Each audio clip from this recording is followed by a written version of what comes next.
सपा कार्यालय से हटाई गई मुलायम सिंह की मूर्ति, बगैर अनुमति लगाई गई थी मुलायम सिंह की प्रतिमा। राष्ट्रीय अध्यक्ष विजय कुमार बंधु की प्रेस कॉन्फ्रेंस, पुरानी पेंशन बहाली की मांग को लेकर सरकार से रखी मांग। सूक्ष्म खाद्य उद्योग उन्नयन योजना को किया गया लागू, जरूरतमंदों को दी जाएगी पीएम की तरफ से सहायता। भाकियों ने अधिकारियों को सौंपा ज्ञापन, सड़क पर टहल रहे मवेशियों को पकड़ने की रखी मांग।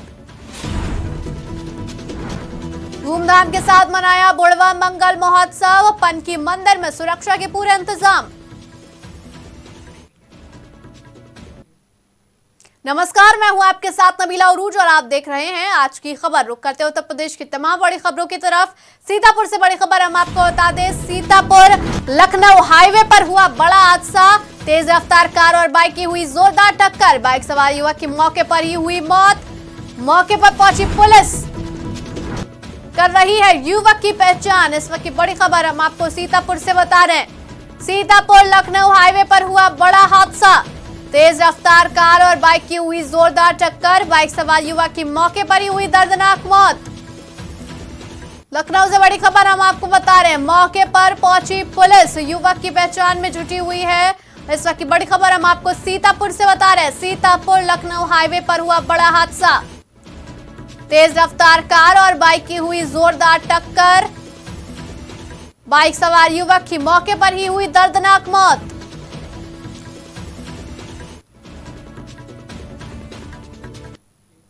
अगली बड़ी खबर कानपुर से, जहां बड़े भाई ने छोटे भाई की गोली मारकर की हत्या, देसी तमंचे में सोते वक्त छोटे भाई को उतारा मौत के घाट। इस वक्त की बड़ी खबर हम आपको बता रहे हैं कानपुर से।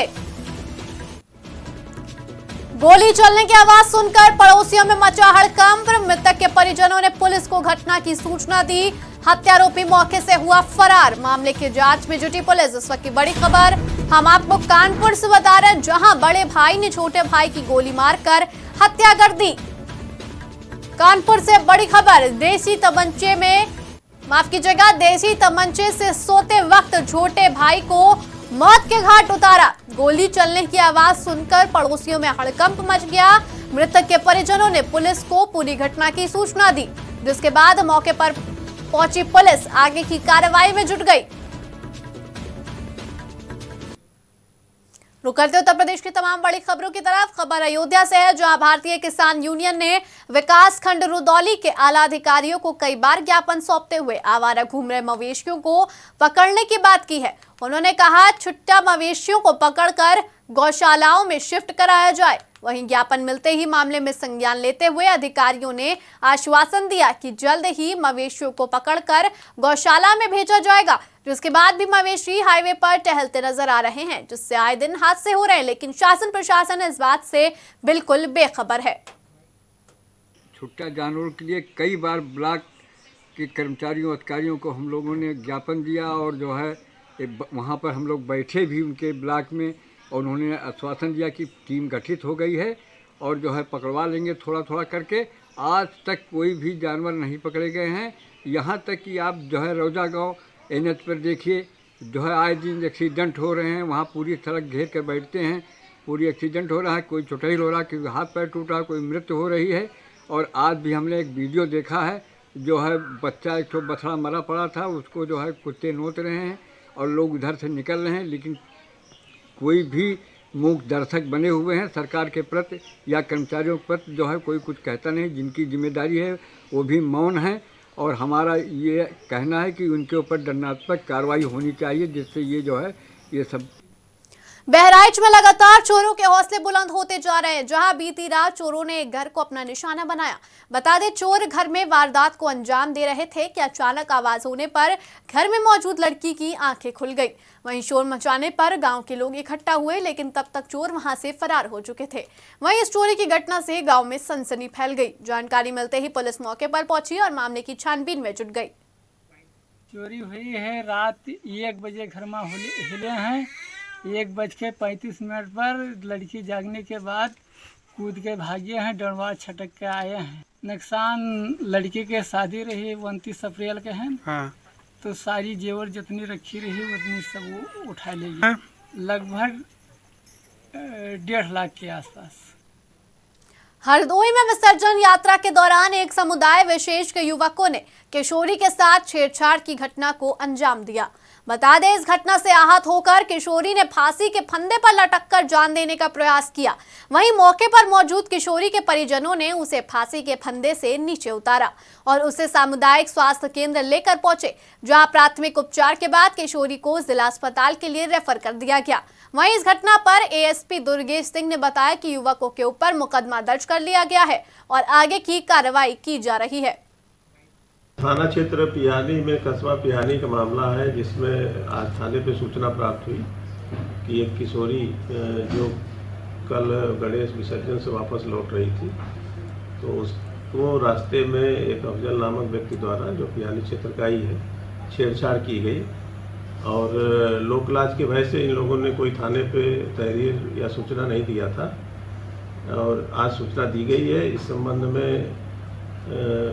ये बताया गया है उसके भाई द्वारा कि इसने जो है उससे आहत होके आत्महत्या का प्रयास किया दुपट्टे से लटक के, जिनको जिला अस्पताल हरदोई में एडमिट कराया गया था। बेहतर इलाज के लिए ट्रामा सेंटर रेफर किया गया है और स्थिति सामान्य है। मौके पर कानून व्यवस्था बनी हुई है।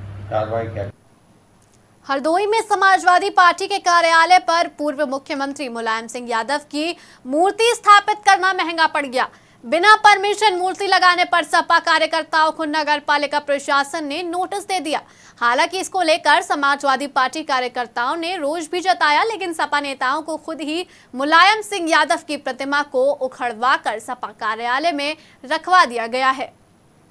एक नगर पालिका परिसर में मूर्ति रखी गई थी एक पार्टी राजनीतिक दल के व्यक्तियों द्वारा और बिना अनुमति प्रशासन की इसकी मूर्ति रखने का प्रयास किया गया था। जब पता किया गया प्रकरण का तो ये पता चला कि नगर पालिका की निजी जमीन है, नगर पालिका की खुद की जमीन है, उसमें रखा गया था। प्रकरण की जानकारी होते ही संबंधित पार्टी को नगर पालिका द्वारा नोटिस दिया गया और जिन व्यक्तियों द्वारा वो रखी गई थी मूर्ति, उसको उन्होंने विद इन टाइम वापस मूर्ति उठा लिया है। किस दल के व्यक्तियों किसकी मूर्ति थी?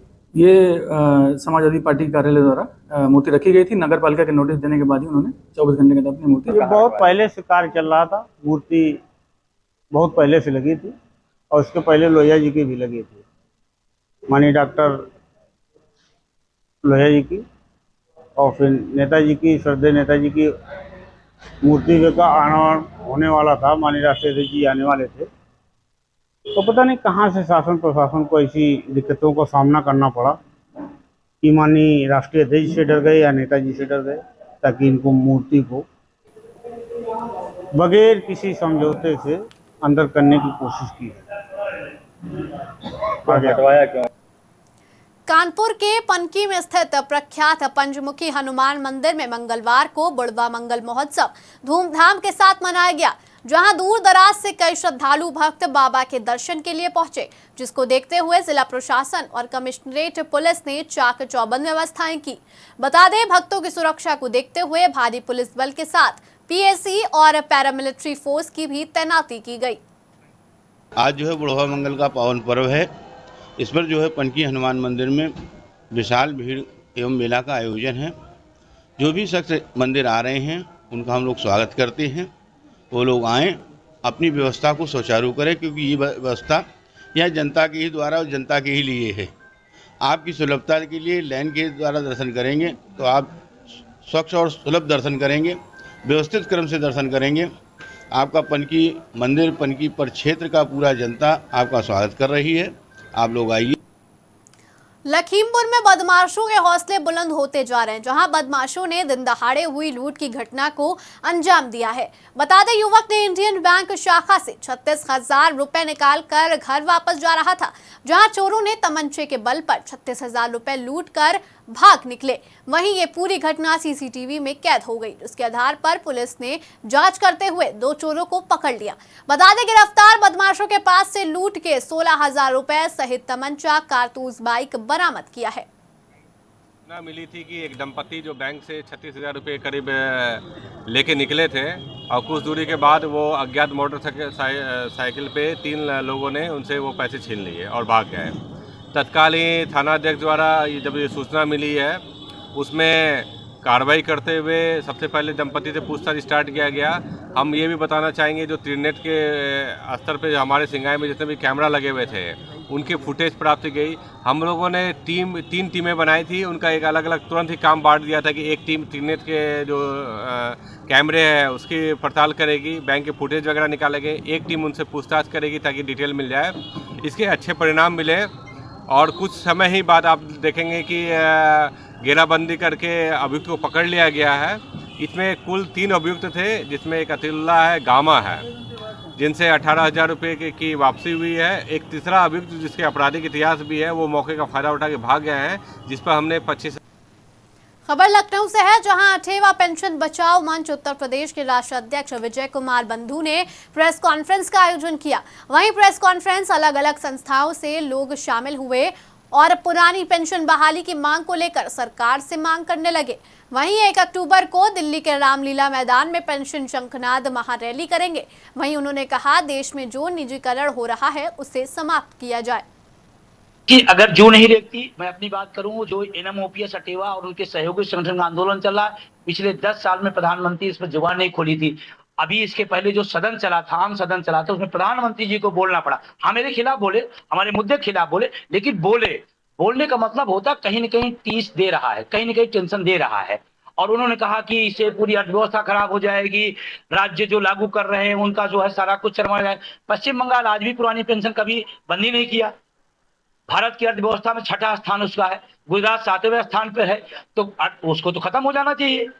ये सवाल का हमारा एसोसिएशन NMOPS, जब से NMOPS ने पुरानी पेंशन बहाली को लेकर के जो भी हम इनका समर्थन करते चले आ रहे हैं। अभी भी 1 अक्टूबर को दिल्ली में रैली होने जा रही है रामलीला मैदान में, उसमें हम अपने साथियों के साथ तन मन धन के साथ उनके समर्थन में पूरे मनोयोग के साथ उनका समर्थन करते हैं और दिल्ली जाने के लिए तैयारी कर रहे हैं। हमारा कैडर, क्योंकि हम नर्सिंग कैडर से हैं, हमारे कैडर में महिला प्रधान कैडर है, हमारे महिलाएं ज्यादा संख्या में हैं।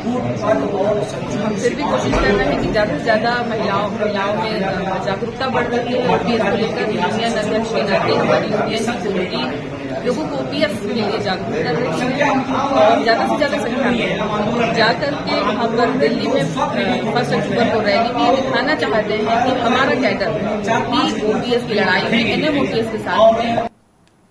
खबर महोबा से है, जहां मंडलीय राजस्व प्रशिक्षण विद्यालय चरखारी में DIG के साथ मंडल आयुक्त और DMSP की उपस्थिति में फीता काटकर ट्रेनिंग की शुरुआत की गई। मंडलायुक्त ने कहा, चकबंदी विभाग ऐसा विभाग होता है जिनके पास भूमि के संबंध में बहुत अच्छी जानकारी होती है। आगे उन्होंने कहा कि आप लोग बहुत जिम्मेदारी वाले पद पर हैं, अपने कार्य को जिम्मेदारी और पूरी लगन के साथ करें। न सिर्फ मंडलायुक्त बल्कि DIG ने भी कहा कि तहसील स्तर पर जितने भी प्रकरण आते हैं और पुलिस के पास जितने भी प्रकरण आते हैं, राजस्व विभाग और पुलिस विभाग के कर्मचारी मिलकर उसका निस्तारण करते हैं। साथ ही जिलाधिकारी मृदुल चौधरी ने भी टिप देते हुए कहा कि अपनी दायित्व को समझें और अपने काम को पूरी लगन और निष्ठा से करें। जानकारी के लिए आपको बता दें कि इस मौके पर SDM चरखारी, SDM महोबा अधिकारी और कर्मचारीगण उपस्थित रहे। महोबा में नवरात्र पर्व को लेकर सभी मूर्तिकार मां दुर्गा की प्रतिमाओं को भव्य रूप देने में जुट गए हैं। वहीं पश्चिम बंगाल के रहने वाले मूर्तिकार KK दास पिछले 25 सालों से महोबा आकर मां दुर्गा की प्रतिमाओं का निर्माण कर रहे हैं। उनकी टीम नवरात्रि के ठीक 1.5 महीने पहले महोबा पहुंचती है और मां दुर्गा की मूर्तियों को भव्य रूप देने के लिए दिन रात काम में जुट जाती है। उनके द्वारा बनाई गई मां दुर्गा की प्रतिमाएं काफी लोकप्रिय हैं। वहीं मूर्तिकार KK दास का कहना है कि वो पिछले 25 सालों से नवरात्र के दिनों में महोबा आ जाते हैं। उन्हें अब तक समितियों के माध्यम से दर्जनों मूर्तियों के ऑर्डर मिल चुके हैं। आगामी दिनों में पूरे देश में नवरात्रि की धूम मचना है और बड़े हर्षोल्लास के साथ हिंदुस्तान के कोने कोने में नवरात्रि के पर्व को मनाया जाता है। ऐसे में नवरात्रि के पर्व में पंडालों में देवी मूर्तियों की स्थापना की जाती है। उन्हीं देवी मूर्तियों को किस तरह अंतिम रूप दिया जाता है, हमारे साथ मौजूद हैं कलकत्ता के कारीगर KK दास, जो महोबा जिले में 4 माह पूर्व आ जाते हैं और यहाँ पर देवी प्रतिमाओं की पूरा अंतिम रूप देते हुए लोगों को यहाँ की देवी प्रतिमाएं देते हैं। आइए जानते हैं KK दास से इसके बारे में। स्वागत है आपका KK दास जी। जी नमस्ते। अच्छा के दास जी, आप कितने समय पहले महोबा आते हैं और कितनी मूर्तियों को तैयार करते हैं और आखिर क्या इस्तेमाल करते हैं? ये कम से कम 4 महीने पहले से आते हैं और यहाँ आके प्यार, मिट्टी और बांस, पटिया वगैरह सब, और कलकत्ता से मिस्त्री ये सब बुला के टीम को लेके लग जाते हैं 8-9-10 लोगों का। ये करीब 4 महीने लग जाता है। 120-125 मूर्ति बन पाती है 4 महीने में। 4 महीने में जैसे 120-125 मूर्ति बनती हैं, उस हिसाब से देखा जाए तो क्या पूरी मूर्तियां यहाँ पर आपकी जो मूर्तियां हैं पंडाल में पहुँच जाती हैं? जी जी, सब इतनी मूर्ति तो निकल जाती है। कोरोना काल में थोड़ी कम हो गया था, लेकिन फिर से बढ़ने लगा अभी। अच्छा, कोरोना काल के बाद जो ग्रोथ कम हो गया था वो ग्रोथ बढ़ने लगा? फिर से थोड़ा सा खुल गया है। सरकार ने रोकने के बाद क्या है कि बहुत से आदमी ने नहीं रखे थे, कैंसिल कर दिए थे, अब फिर रखने लगे वो लोग। अच्छा, कौन कौन सी देवी प्रतिमाओं को आप द्वारा अंतिम रूप दिया जाता है? कौन कौन सी देवी प्रतिमाएं बनाई जाती हैं? ये दुर्गा जी, गणेश जी, लक्ष्मी जी और काली जी का भी मूर्ति रखने लगे कुछ लोग। तो ये सभी मूर्ति जो भी ऑर्डर दे, विश्वकर्मा जी की मूर्ति भी बनाते हैं। गणपति भी 40 मूर्ति बनाए थे तो निकल गया है सब। अब देवी जी 100 से ऊपर है, तो ये भी करीब 60-70 बुकिंग हो चुकी है और आ रहे हैं लोग। कितने सालों से आप महोबा में आ रहे हैं? ये करीब 25-30 साल हो गए। ये थे हमारे साथ के दास जी, जो 25-30 साल से महोबा में रहकर कारीगरों को बुलाते हैं। और मथुरा में प्रधानमंत्री सूक्ष्म खाद्य उद्योग उन्नयन योजना का लाभ पूरे प्रदेश में लागू किया गया है। इस योजना के तहत छोटे और लघु खाद्य उन्नयन और राजस्व का आगे बढ़ाने के लिए सब्सिडी और सहायता के रूप में आर्थिक सहायता प्रदान की जाती है। जिला उद्यान अधिकारी मनोज कुमार ने योजना की जानकारी देते हुए बताया कि ये योजना ऐसे लोगों के लिए उपलब्ध है जो खुद का व्यवसाय खड़ा करना चाहते हैं और उनके पास पूंजी की कमी है। और वहीं आगे जिला उद्यान अधिकारी ने क्या कुछ कहा, आइए आपको सुनाते हैं। प्रधानमंत्री formalisation of micro food enterprises या प्रधानमंत्री सूक्ष्म खाद्य उद्योग उन्नयन योजना, ये संचालित ये भारत सरकार की स्कीम है। ये ऐसे लोगों के लिए स्कीम है जो अपना स्वयं का बिजनेस खड़ा करना चाहते हैं और जिनके पास पूंजी कम है। इस योजना के अंतर्गत है वो जो लाभार्थी होता है केवल उसको 10% का शेयर वहन करना पड़ता है। 35% या अधिकतम 10 लाख रुपया है वो अनुदान के रूप में सरकार देती है और शेष 55% धनराशि है वो बैंक फाइनेंस के रूप में आपको मुहैया कराती है। इसमें आपको हैंड होल्डिंग फैसिलिटी के लिए, आपकी मदद के लिए डिस्ट्रिक्ट रिसोर्स पर्सन हैं वो ज़िले में तैनात रहते हैं, जो प्रोजेक्ट के पंजीकरण से लेके उसको रन कराने तक में आपकी मदद करते हैं। और साथ ही साथ इसमें जो लाभार्थी अपना प्रोजेक्ट स्थापित करते हैं उनका बाकायदा प्रशिक्षण होता है, उनको तकनीकी जानकारी दी। प्रतापगढ़ में बेखौफ बदमाशों ने घर के सामने खड़े ग्राम प्रधान के बेटे को गोली मार दी और फरार हो गया। वहीं गोली की घटना से इलाके में हड़कंप मच गया। गोली लगने से घायल ग्राम प्रधान के बेटे को सामुदायिक स्वास्थ्य केंद्र ले जाया गया, जहां डॉक्टरों ने हालात नाजुक देखते हुए प्रयागराज के अस्पताल रेफर कर दिया है। वहीं इस घटना की सूचना के बाद मौके पर पहुंची पुलिस छानबीन में जुट गई है। थाना जेठवाड़ा अंतर्गत आज ग्राम जेठवाड़ा के में एक नवयुवक विक्रांत सिंह को शाम को 6-7 बजे के आसपास फायरिंग करके एक व्यक्ति द्वारा घायल कर दिया गया, जिसे इलाज हेतु CSC ले जाया गया है और वहाँ से फिर मेडिकल कॉलेज इलाहाबाद में वो एडमिट है, जहाँ पर CT स्कैन किया गया है और डॉक्टरों द्वारा उसे खतरे से बाहर बताया जा रहा है। वहाँ पर इलाज जारी है। परिजनों से जो तहरीर प्राप्त होगी उसके अनुसार अग्रिम विधिक कार्रवाई की जाएगी। मौके पर हमारी पुलिस टीम मौजूद है और जाँच पड़ताल और छानबीन जारी है। खबर सीतापुर से है, जहां महोली कोतवाली क्षेत्र के बड़ा गांव में कवरेज करने गए 3 पत्रकारों को लकड़ी माफियाओं ने जमकर पीटा, जिसके बाद एक बड़ा सवाल खड़ा हो रहा है कि क्या भाजपा सरकार में पत्रकार असुरक्षित हैं। दरअसल लकड़ी माफिया पत्रकारों पर जानलेवा हमला कर रहे हैं। बताया जा रहा है कि वन विभाग की मिलीभगत से हर रोज लाखों का अवैध रूप से लकड़ी कटान हो रहा है। फिलहाल इस बुलेटिन में इतना ही। उत्तर प्रदेश की तमाम बड़ी खबरों के लिए बने रहिए आज की खबर के साथ।